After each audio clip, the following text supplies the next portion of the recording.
é que quando eu cito algo da Bíblia ou aponto um ponto teológico utilizando as Escrituras como suporte, as pessoas olham para mim e dizem: Arci, você não interpreta a Bíblia literalmente, não é? E eles olham para mim com uma espécie de semblante de consternação, descrença e perplexidade. E observe até mesmo como a pergunta é formulada. Não é simplesmente uma pergunta direta, não é simplesmente você interpreta a Bíblia literalmente, mas ela é formulada de uma forma mais negativa do que isso. Assim, você não interpreta a Bíblia literalmente, não é? Ora, sempre que alguém diz isso para mim, eu tenho bastante jogo de cintura, eu acho, em minha personalidade semblante para, às vezes, usar táticas que chocam para chamar a atenção de alguém. Porque quando alguém me diz, você não interpreta a Bíblia literalmente, não é? A minha resposta padrão a essa pergunta é: ora, certamente. Tipo, quem não gosta? Quem em sã consciência não interpreta a Bíblia literalmente? Agora, eu sei muito bem que a ideia de interpretação literal é uma ideia que, mais uma vez, está associada com as pessoas sem instrução. Pessoas que são ignorantes em sua mentalidade, que são anti-intelectuais, anti-eruditos e anti-acadêmicos. E a interpretação literal parece ser a principal tarefa de tais simplórios incultos e, certamente, não é digna dos ministros da igreja ou dos professores nos seminários de jeito nenhum. E é por isso que eu meio que tenho esse jogo de cintura de dizer, ora, certamente, veja, se você quer pensar que sou um jeca da roça que não sabe nada sobre a ciência bíblica, tudo bem, também. Eu aceitarei isso, mas sim, de fato, eu interpreto a Bíblia literalmente.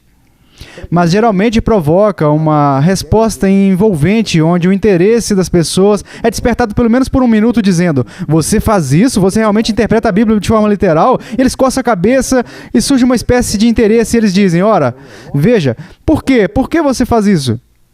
E enquanto seguimos essa linha de raciocínio e pensamento, respondo de forma ainda mais simplista: qual outra forma possível para interpretar a Bíblia do que fazê-la literalmente?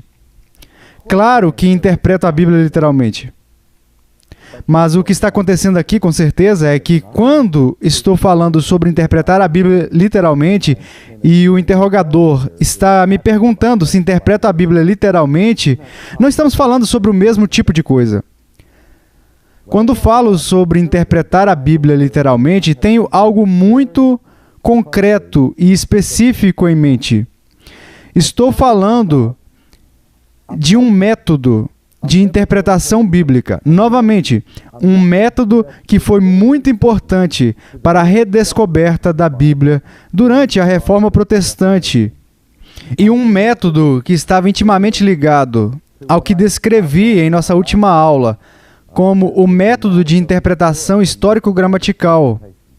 Lutero, é claro, não inventou a ideia da interpretação literal, mas ele usou a linguagem técnica do que ele chamou de buscar os sensus literalis da Escritura. Os sensus literalis é uma frase em latim, S-E-N-S-U-S, e literalis, L-I-T-E-R-A-L-I-S.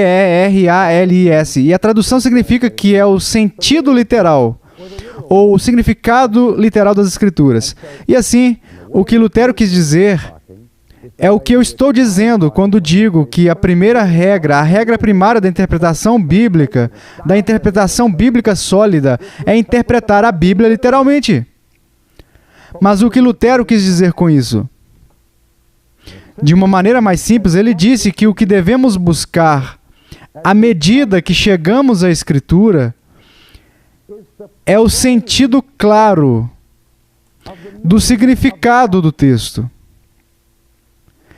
E para elucidar ainda mais o que se entende por interpretar a Bíblia literalmente nesse sentido clássico, é simplesmente que devemos interpretar a Bíblia de acordo com sua litera, de acordo com a sua literatura, de acordo com a maneira como ela está escrita.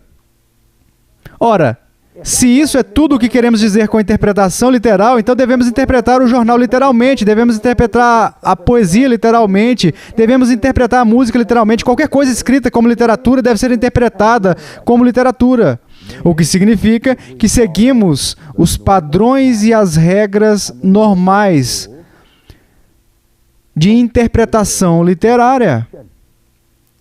Agora, às vezes, isso deixa as pessoas conservadoras um pouco confusas. Os cristãos evangélicos, às vezes, ficam muito agitados comigo quando digo que uma regra prática para a interpretação literal é que devemos interpretar a Bíblia como interpretamos qualquer outro livro. Que devemos ler a Bíblia, em certo sentido, como lemos qualquer outro livro. E essas pessoas sentem aversão ao ouvirem. Elas dizem, o que você quer dizer? A Bíblia não é como nenhum outro livro. A Bíblia é o livro dos livros, é a norma das normas e não a norma. A Bíblia é a palavra de Deus e somente a palavra de Deus é inspirada, é infalível, é inerrante. E eu ouço tudo isso e eu creio em tudo isso. Mas quando eu vou ler e interpretar, as regras para interpretá-la não são diferentes das regras de interpretação de qualquer outro livro a esse respeito. Que a Bíblia é escrita com frases. E as frases têm palavras individuais. E toda a inspiração de Deus, o Espírito Santo, no texto das Escrituras, não o torna um livro mágico. Na Bíblia, um substantivo é um substantivo. E um verbo é um verbo. E se você quer entender como essas coisas se encaixam, você tem que entender as regras da gramática. Se você quer aprender, se esforce para aprender as línguas antigas do hebraico e do grego. Mesmo que eu creia que Deus, o Espírito Santo, inspirou os escritos gregos dos documentos originais do Novo Testamento, não há algo como o que chamamos de grego do Espírito Santo. O Espírito Santo e a inspiração não mudam os substantivos para verbos e os verbos para substantivos. E assim eu ainda sou, como um intérprete humano, chamado para reconhecer a diferença entre adjetivos e advérbios, perguntas e respostas, indicativos e imperativos e tudo mais. E assim, tudo o que Lutero queria dizer era: venha à Bíblia e busque seu sentido literal. Isso é buscar o seu significado manifesto. Agora, ele fez isso por uma razão.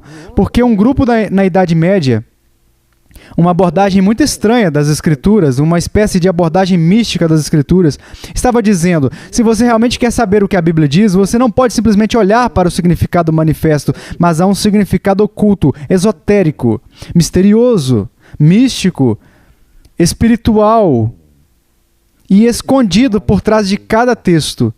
De modo que, se por exemplo a Bíblia diz: e Paulo desceu a Jerusalém, ou Paulo subiu a Jerusalém, que o que está oculto por trás desse texto é alguma ilusão misteriosa para as pessoas que vão para o céu. E nós apenas tínhamos que ser capazes de decifrar o código místico e sublinhar e passar por baixo das camadas do texto para descobrir esse significado oculto, secreto, misterioso e místico. Esse tipo de coisa realmente transformou a Bíblia em um boneco de cera, porque todos se sentiam livres para moldarem todos os tipos de percepções misteriosas na Bíblia, que o texto da Escritura nunca disse. E Lutero disse, vamos voltar à sobriedade, vamos para o texto e ler o que o texto diz. Não deve haver interpretação espiritualista da Escritura. Ou seja, a interpretação literal se opõe à interpretação espiritualista. Isso significa que não devemos ser espirituais quando lemos a Bíblia? Não devemos orar ou isso? Não, não, não. Você sabe a diferença entre ser espiritual e ser um espiritualista? Um espiritualista é alguém que entra em uma sala escura, bate em mesas e tenta se comunicar com os espíritos que partiram.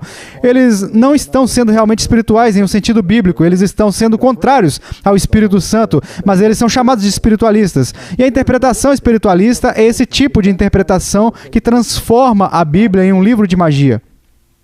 Agora, existem diferentes formas disso, e atualmente eu tenho visto em inúmeras ocasiões pessoas cristãs sinceras, pessoas evangélicas presas em um tipo de interpretação espiritualista que eu chamo de salto no escuro. você tem um problema pessoal, e você ora a respeito desse problema. É um problema espiritual, talvez, e você quer ganhar o favor de Deus, você quer a orientação de Deus. E assim o jogo do salto no escuro é jogado dessa forma. Você faz a sua oração a Deus, você diz: Deus, eu não sei se eu deveria ir e aceitar este trabalho no Alabama ou ficar em Boston. Eu tenho que tomar uma decisão e eu quero fazer a sua vontade, Deus. E eu vou te pedir para me guiar e me conduzir. E eu vou a ti, por favor, faça isso através da sua Sagrada Escritura.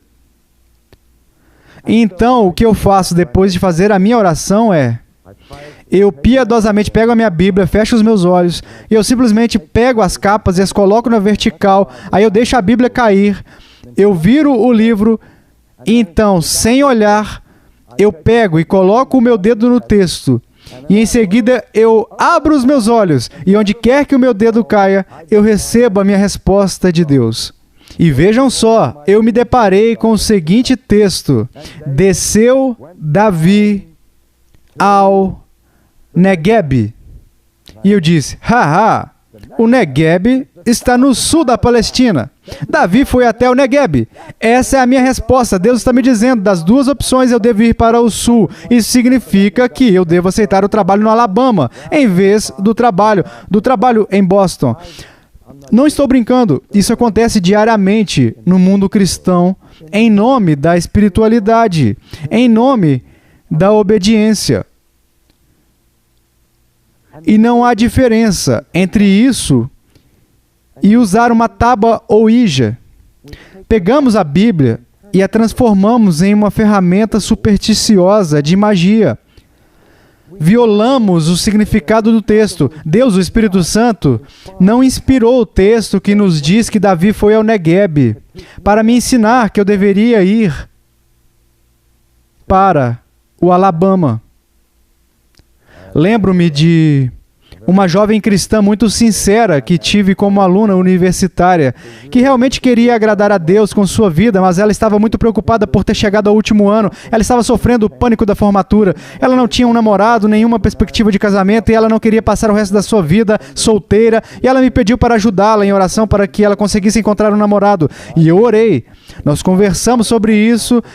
E eu a aconselhei, ela estava um tanto chateada internamente sobre se ela ia ou não ser uma solteirona, ou se ela ia ou não se casar.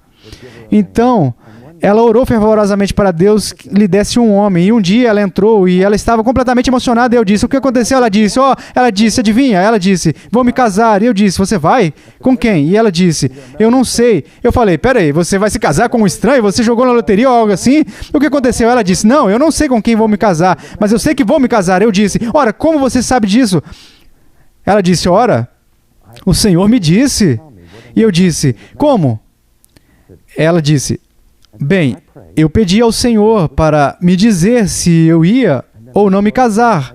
Ela disse: então eu orei para que Deus me revelasse, e depois eu fechei os meus olhos, e eu lancei sorte, e o texto que saiu foi: não temas, filha de Sião, eis que o teu rei aí vem montado em um filho de jumenta. E ela disse: você não está vendo? Deus me disse naquele texto que eu vou me casar. Veja, se a Cinderela ou o príncipe encantado alguma vez foram reais, aqui está. Quero dizer, na cabeça dela, Deus havia prometido que ela não só teria seu príncipe, mas ele não iria montar um cavalo. Mas aí vem a melhor parte: ele viria para a cidade montado em um jumento. E eu não queria estragar a exuberância dela, mas eu tinha que explicar a ela que não era bem assim que deveríamos interpretar as Escrituras. E eu tenho que dizer que cerca de 3 semanas depois ela se encontrou com um rapaz que ela já conhecia antes, e eles começaram a namorar rapidamente, se casaram, e ela está convencida até hoje que essa foi a resposta para a oração dela. E algumas pessoas podem dizer: ora, espere um minuto, não há inúmeras incidências na história onde Deus, de fato, usou um versículo da Escritura de uma maneira um tanto singular para virar a vida das pessoas de cabeça para baixo? Sim. Pense em Agostinho.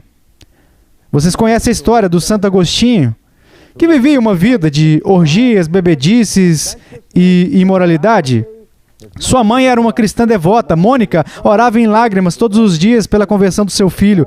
E conforme a história segue, Agostinho estava andando pelo jardim e umas crianças jogando um jogo que tinha um pequeno refrão em latim. Tololeg. E ele ouviu essas palavras, e o significado literal é: pegue e leia, pegue e leia. Então, ele ficou fascinado por isso, e ele encontrou uma cópia do Novo Testamento lá. Ele a pegou, ele a abriu, e o texto das Escrituras que saltou em seus olhos foi: não em orgias e bebedices, não em pudicícias e dissoluções, mas revestivos do Senhor Jesus Cristo, e nada disponhais para a carne no tocante às suas concupiscências, e assim por diante. E Agostinho disse que esse texto prendeu seu coração e lhe causou uma transformação dramática para a fé cristã. Sim, você diz: leitura espontânea das Escrituras. Um versículo, seus olhos penetraram em um versículo. Bem, vou lhes dizer o seguinte: quando isso aconteceu naquele momento sagrado, naquela ocasião especial em que Agostinho pegou o texto, o que converteu Agostinho foi a compreensão e a aplicação corretas do texto bíblico. Não duvido que o Espírito Santo usou essa ocasião especial para levar Agostinho à fé. Mas ele usou o sentido claro do significado das Escrituras para fazê-lo, porque o texto que ele viu e leu, e o Espírito usou para convencê-lo, falava precisamente sobre o pecado em sua vida, que é exatamente a intenção desse texto. Não exigia qualquer tipo de distorção supersticiosa, mágica e mística do texto para compreendê-lo. Jonathan Edwards viveu a mesma coisa quando ele estava lutando com a predestinação, e seus olhos se depararam com o texto: assim ao Rei eterno, imortal, invisível, Deus único. Sua alma foi impactada por esse versículo, mas ela foi impactada como resultado da interpretação contundente da passagem. Então, o que nós buscamos é uma interpretação sóbria, a fim de compreendermos o verdadeiro significado do texto, o que resultará no mesmo significado para vocês e para mim. Sua aplicação pode ser diferente na vida de vocês e na minha, mas eu não posso mudar o sentido. No cerne da interpretação literal está um pouco do dever de casa que temos que fazer. A interpretação literal é geralmente entendida como uma coisa um tanto simplista, mas em sua prática real, no sentido tradicional aqui, ela requer um alto grau de refinamento e, em alguns casos, algum conhecimento muito técnico. Porque antes que eu possa interpretar a Bíblia literalmente e com precisão, devo ser capaz de reconhecer as formas literárias em que as Escrituras vêm até nós. E durante este curso, como eu disse, mais cedo ou mais tarde, vocês estão pensando que será mais tarde, vamos chegar a isso. Vou passar para vocês as regras práticas que irão ajudá-los a melhorar a sua habilidade de interpretar as Escrituras, para que vocês sejam capazes de reconhecer certos problemas e certos tipos de escritos que estão nas Escrituras, como lidamos com isso e quais são as armadilhas com as quais devemos ter cuidado. Mas, por exemplo, interpretar a Bíblia literalmente requer que sejamos capazes de distinguir entre poesia e narrativa histórica, entre literatura didática, entre literatura de sabedoria e literatura apodítica. Existem todos os tipos diferentes de formas literárias, e existem regras para interpretar poesia que são diferentes das regras que usamos para interpretar a história narrativa. Ou, por exemplo, ensinar porções das epístolas é diferente das canções que encontramos no Antigo Testamento, e temos que ser capazes de aprender a distinguir a diferença. E nem sempre é fácil. Em algumas ocasiões, você pega uma obra de literatura e é bem nítido que é poesia, rima, tem ritmo, tem certa estrutura que a poesia tem, e reconhecemos que é poesia lírica e a tratamos de acordo. Por outro lado, há momentos em que as formas literárias são claramente narrativas históricas, mas há momentos em que nem sempre é tão claro. Pegue o livro de Jonas. Vejamos Jonas, por exemplo. Jonas é uma história ou é algum outro tipo de simbolismo especial? É um poema épico? É uma fábula projetada para ensinar uma lição moral? Ou é um evento histórico real? Qual das opções? Tem havido todo tipo de debate sobre isso. Eu me lembro de quando eu era um estudante no seminário. Eu estava no seminário. Isso era predominantemente liberal naquela época. E o professor do Antigo Testamento, um indivíduo bem fervoroso e entusiasmado, muito gentil com seus alunos, mas ele era PhD. Ele estudou em uma faculdade liberal, ele estudou em um seminário liberal, ele fez o seu doutorado em uma instituição liberal. E ele era um professor liberal. E uma das tarefas que eu tive em um curso avançado de exegese hebraica era escrever um artigo, um trabalho sobre a questão da forma literária do livro de Jonas. E eu me lembro de ter desenvolvido essa pergunta e produzido um artigo para esse professor no qual eu argumentei que o livro de Jonas foi escrito como narrativa histórica. E o professor ficou fora de si, não com raiva. Ele não era hostil, estava encantado. Ele realmente me implorou para que este artigo fosse publicado em um jornal religioso. E eu não consegui entender o porquê. E ele disse, ora, é tão inovador, é tão singular. Ele nunca tinha ouvido ninguém argumentar que Jonas foi escrito como narrativa histórica. E ele achou que os meus argumentos foram muito bons. Ele achava que era uma interpretação liberal. E eu disse, se eu fizesse isso, eu seria processado por plágio, porque tudo o que estou dando a você é a clássica abordagem conservadora ortodoxa do livro de Jonas, que ele nunca havia encontrado em sua vida. Mas a questão é, mesmo enquanto eu estava elaborando esse estudo, você vê um livro como Jonas, partes dele são escritas em um estilo que é bem parecido com a história narrativa, mas bem no meio dele há um longo poema que é claramente poético. Tem a estrofe, a estrutura, a sintaxe e a versificação da poesia. Está ali como poesia e como se encaixa na narrativa. Nem sempre é uma pergunta fácil. E aqui está algo que precisamos ter muito cuidado. Há pessoas conservadoras que acreditam que Jonas não foi uma pessoa histórica. Não porque não acreditem em milagres, mas porque estão convencidos de que a estrutura literária, a forma literária de Jonas, não é uma forma histórica e, portanto, não deveria ser interpretado como narrativa. Por outro lado, você tem pessoas que são liberais que dizem, é de forma literária, histórica, mas sabemos que não é uma narrativa porque é sobrenatural e sabemos que milagres não acontecem. Assim, o preconceito filosófico deles contra os milagres prejudica a interpretação do texto. E temos que ter muito cuidado com isso, porque a Bíblia pode ser distorcida tanto para a esquerda quanto para a direita, tanto por liberais quanto por conservadores. Conservadores que querem impor uma forma crassa de literalismo, no sentido popular, quando não deveria ser imposta. E, por outro lado, os liberais que, por não gostarem do que a Bíblia diz, tentam reformulá-la em forma de símbolos ou poesia, quando ela não tem uma estrutura poética. O que não queremos fazer é violar a forma como o livro é escrito.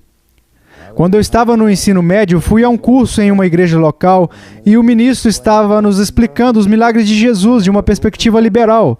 E ele falou sobre a alimentação dos 5.000.